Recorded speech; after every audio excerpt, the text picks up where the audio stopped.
coming to the Bounty Waters for 20 straight years, to suddenly come to the Bounty Waters and have the Bounty Waters be involved in a tremendous storm, the 1999 blowdown, we knew that it had changed the Bounty Waters forever. I was up actually doing an article on the effects of global warming in the boreal forest with Dr. Lee Froelich and Gus Axelson, a writer, and the Ham Lake fire erupted.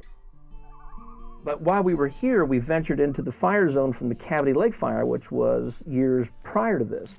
And it was fascinating to walk through a forest that has changed.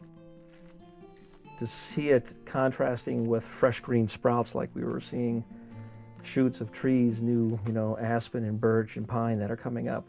That was fabulous. The ridges were like these giant waves of bedrock, and everything's exposed. And as we stood on top of one of these ridges, we started spotting moose and fox and animals that if you just stop and start looking around, you start seeing them.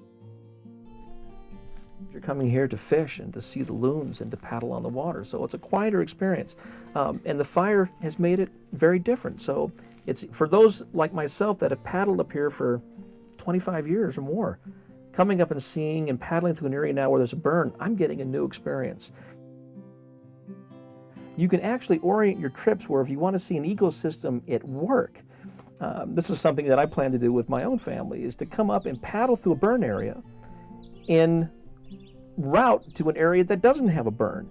So you can get out and you can walk through the burn area, see these things that take place, the bedrock, the domes, the granite domes that we know exist here, the wildlife that you can spot from the top of a ridge walking because there's no longer any cover. And then go back to the areas that are covered and notice the difference.